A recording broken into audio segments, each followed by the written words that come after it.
Pak Haji Ade dinyatakan menang dan insya Allah dilantik jadi gubernur dan wakil gubernur Banten. Mas Mamo. Assalamualaikum, Mamo Bu dari El Cinta mempertanyakan pasangan dengan Pak Ade ini sendiri adalah sudah direncanakan sebelumnya ataupun ini adalah alternatif terakhir setelah kemarin terjadi gonjang-ganjing. Terima kasih. Ya, dinamika politik itu hal yang biasa dan kontestasi, kompetisi mari kita lakukan secara baik, kita tunjukkan kepada masyarakat segala kekurangan dan kelebihan kita. Dan proses politik, komunikasi politik terus kita jalin ya Pak Haji Ade ya, baik oleh saya dan Pak Haji Ade secara langsung, baik oleh karena saya dari Golkar tentu komunikasi oleh Ibu Haja Ratu Tatu, didampingi karena Pak Haji Ade ini adalah ketua partai, pastinya terus kita komunikasi dengan teman-teman partai pendukung yang lainnya juga sama. Sebelum ada keputusan MK pun juga dari teman-teman buruh, PBB dan juga yang lainnya, bahkan Gelora udah turun ke lapangan secara bersama-sama secara individu pribadi. Jadi ini bukan proses yang instan dan juga alternatif terakhir, tapi bagaimana sebetulnya kan hubungan ini harus sangat baik, baik dalam hal untuk chemistry-nya, baik dalam hal untuk pemenangannya, strategi pemenangan untuk mengajak masyarakat nanti mayoritas datang ke TPS memilih kami berdua, dan yang pasti tentu nanti pada saat kami sudah jadi gubernur dan wakil gubernur, kami saling untuk mengisi karena beban tugas tanggung jawab kami adalah bagaimana kami menjalankan visi misi kami yang sudah kami sampaikan kepada masyarakat, janji-janji kampanye kami, sehingga pengalaman saya, pengalaman Pak Haji Ade sebagai wakil bupati di Lebak ya Pak Haji ya, pengalaman saya sebagai wali kota di Tangerang Selatan, bahwa 5 tahun itu waktu yang singkat. Sehingga bagaimana kita harus membuat program prioritas pembangunan yang dalam rangka tentu bisa dirasakan kebermanfaatannya. Pak Haji Ade berasal dari wilayah selatan, saya lama berinteraksi di wilayah Tangerang Raya, mudah-mudahan ini menjadi kombinasi yang baik pada saat nanti kami membuat kebijakan-kebijakan pembangunan di Provinsi Banten, sehingga Banten maju bersama. Ada lagi? Evi mau nanya Bang. Evi mau nanya. Wanita. Saya Devi dari Antara, mau menanyakan Bu, ini selama 2 tahun menyentuh hati masyarakat di Banten Bu, kira-kira dan nanti visi misinya itu prioritasnya akan lebih kemana ya Bu untuk dari pasangannya? Ya, yang pasti dari saya berkeliling hampir 2 tahun, mulai dari Tangerang Selatan sendiri tentunya 10 tahun saya merasakan betul bagaimana saya menginginkan Provinsi Banten itu hadir dan ada, karena sebagai wilayah Tangerang Selatan dengan segala kelebihannya pasti ada kekurangannya, dan kami sangat membutuhkan bantuan dan juga sentuhan dan perhatian dari Provinsi Banten, baik juga di Kabupaten Tangerang, Kota Tangerang, Kabupaten Serang, Kota Serang, Cilegon, Kabupaten Pandeglang, dan juga tentunya Lebak. Maka akan membuat skala prioritasnya yang berbeda. Contoh misalnya khusus untuk wilayah Pandeglang dan Lebak, maka program prioritas yang utama adalah infrastruktur jalan poros desa. Karena saya berkeliling di sana, saya melihat banyak hal yang tentunya harus kita perbaiki. Karena kalau kita mau berbicara ekonomi, berbicara pendidikan, kesehatan, tetapi sepanjang infrastruktur jalan desanya masih belum maksimal, itu pasti akan berat. Maka tentu kita akan memberikan bantuan secara program dengan mengikuti aturan ketentuan untuk perbaikan jalan poros desa, sehingga Kabupaten Pandeglang, Kabupaten Lebak bisa melakukan program prioritas sesuai dengan visi misi masing-masing, yaitu dalam hal sesuai dengan aturan dan ketentuan yang berlaku. Nah, khusus wilayah Kabupaten Serang, saya bersyukur, terima kasih Bu Tatu, dibanding dengan kabupaten kota lain, alhamdulillah infrastruktur jalannya sudah sangat baik. Ini menjadi contoh sebetulnya kalau kita fokus menyusun program dan kegiatan bisa dilakukan, tetapi ada beberapa hal yang harus kita bantu, contoh dalam rangka pemberdayaan masyarakatnya, bidang pertaniannya, dan juga hal yang lainnya. Pun juga dengan demikian udah Tangerang Raya. Pasti teman-teman selalu bilang, oh ya, Tangsel lebih maju karena punya uang banyak, Kabupaten Tangerang lebih maju, Kota Tangerang lebih maju. Padahal sebetulnya juga persoalannya juga banyak. Maka oleh karena itu, fokus kami di wilayah Tangerang Raya adalah mengurusi urusan aset pemerintah provinsi yang ada di wilayah Tangerang Raya. Nah, kalau kita buat staging program prioritas, pertama adalah pendidikan. Pendidikan khususnya SMA, SMK kan tanggung jawab kita. Maka kita akan membangun sekolah baru, menambah ruang kelas dengan prinsip tidak boleh mematikan sekolah swasta. Dan juga tentunya program yang ketiga adalah beasiswa persiswa bagi anak-anak Banten yang mau bersekolah dimanapun di sekolah swasta, asalkan putra-putri Bapak Ibu semuanya anak-anak Banten ini masuk ke dalam kartu keluarga di kabupaten kota, maka kita akan subsidi, walaupun tidak besar, kita akan subsidi, beasiswa subsidi, mau sekolah di sekolah mana saja, nanti kita akan bikin skema secara aplikasi dan yang lainnya, sehingga ada bantuan pembiayaan bagi anak-anak yang memang terpaksa tidak bisa bersekolah karena memang kuota kelasnya, ruang kelasnya tidak menampung, dan juga banyak akibat dari PPDB zonasi dan yang lainnya. Ini yang saya temukan di wilayah di lapangan. Dan juga tentu beasiswa bagi anak-anak yang punya prestasi. Bu Tatu sebagai Bupati bahkan sudah memberikan bantuan anak-anak Banten yang sekolah di Untirta, dimanapun yang punya prestasi kita akan berikan bantuan. Dan khususnya juga tentu bagi yang hafal Quran sesuai dengan apa yang pernah saya janjikan ya Pak Ade ya, kita sudah sepakati kita akan beasiswa bagi hafiz Quran untuk sekolah di perguruan tinggi, itu pendidikan, dan beberapa infrastruktur yang lainnya tentu sarana prasarana dan yang lainnya. Dan yang pasti tentu konsep SMK ini pun juga harus link and match dengan dunia usaha.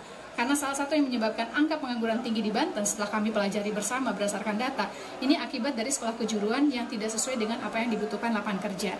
Ini PR tentunya, dan ada balai latihan kerja, contoh di wilayah Serpong, yang merasa saya sebagai wali kota Tangsel, hari ini belum termaksimalkan. Kita maksimalkan balai latihan kerja, bila perlu kita bangun balai latihan kerja, kerjasama dengan dunia usaha, dan juga transparansi terhadap penerimaan lapangan kerja, karena fungsi pengawasan, kemarin dari Partai Buruh menyampaikan kepada saya, bahwa fungsi pengawasan itu ada di gubernur. Dengan PPNS-nya, maka kita akan terbuka, transparan, seperti saya melakukan reformasi pelayanan Dukcapil, kependudukan catatan sipil, sama hal juga dengan pembukaan lapangan kerja. Kesehatan, kita lihat apakah BPJS bisa kita bantu, ataukah sarana prasarananya, karena tidak boleh juga tentu gubernur, pemerintah provinsi bertentangan dengan kewenangan yang kita punya. Infrastruktur tentunya yang pasti kita lakukan sesuai dengan kebutuhan masing-masing, dan juga untuk penciptaan lapangan pekerjaan, dan juga reformasi birokrasi pun juga harus dilakukan, bagaimana pemerintah hadir dan ada di tengah masyarakat, dan banyak program yang lainnya. Ntar kita bagi, kita share aja visi misi kita, yang pasti tidak boleh bertentangan dengan RPJPD yang sudah disusun hari ini. Makanya tadi kenapa KPU minta kita tanda tangan untuk penyusunan visi dan misi bagi kami para pasangan calon. Gimana perasaannya sekarang bisa dikawal Golkar, Bu? Ya. Perasaannya gimana hari ini dikawal Golkar akhirnya? Ya pasti seneng lah. Kamu seneng nggak liatin Bu Airin dikawal Golkar? Alhamdulillah. Makasih menurut Partai Golkar. Ya. Kami akan koordinasi dan sinkronisasi. Yang pasti kalau relawan udah bergerak, Pak Haji Ade dengan relawannya juga udah bergerak. Hari ini para partai-partai sudah sah mengusung kami, maka nanti kita akan komunikasikan, koordinasikan, dan sinkronisasi dalam rangka pemenangan di tanggal 27 November nanti.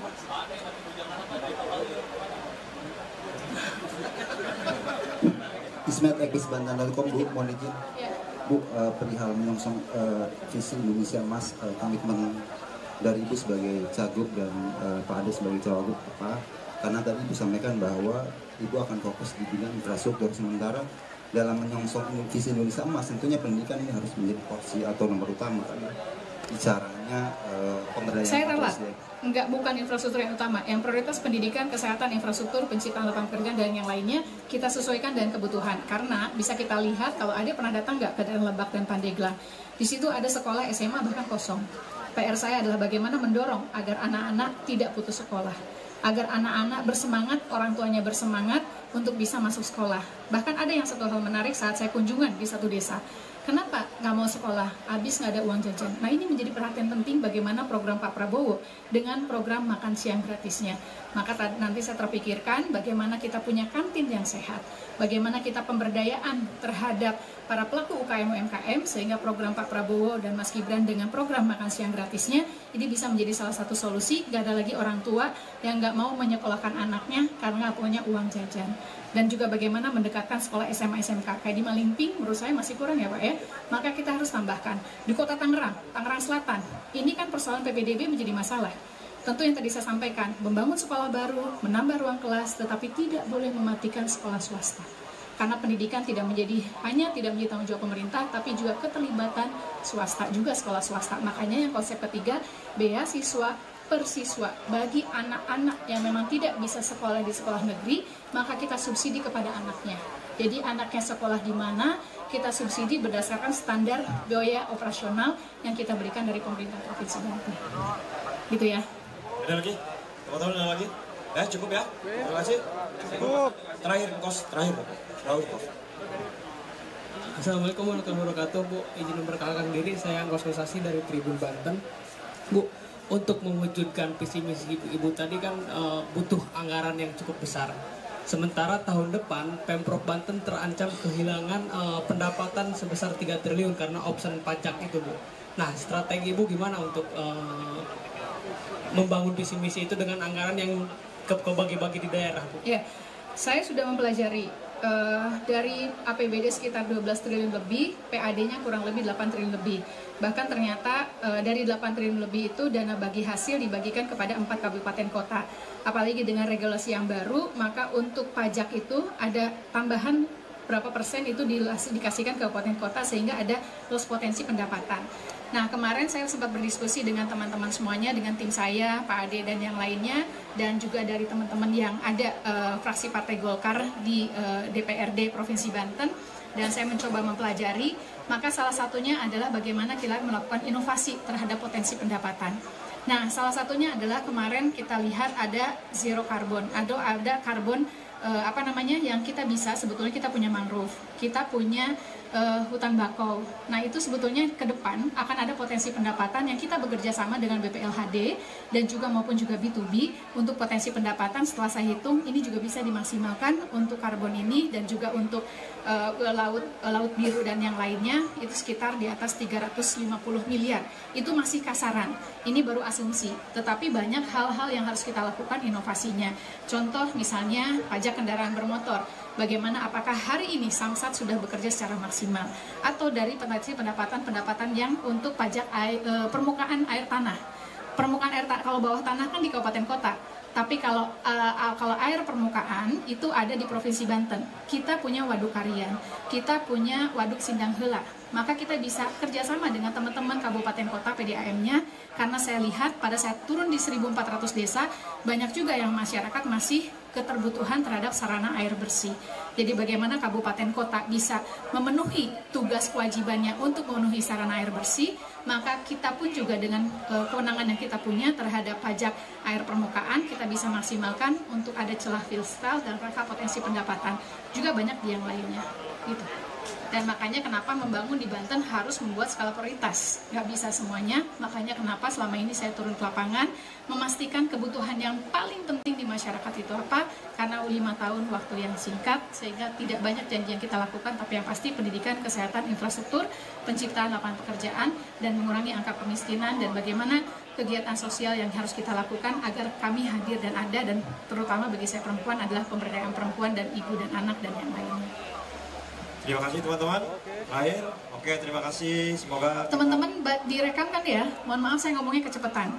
Jadi tadi saya sempat nyampein teman Mas Ismet agak nggak pas, nanti tolong dilihat aja rekamannya. Mas Ismet ya. Terima kasih teman-teman, sehat selalu untuk kita semua. Semoga perjuangan Ibu Airin menciptakan Banten maju bersama untuk masyarakat yang lebih sejahtera.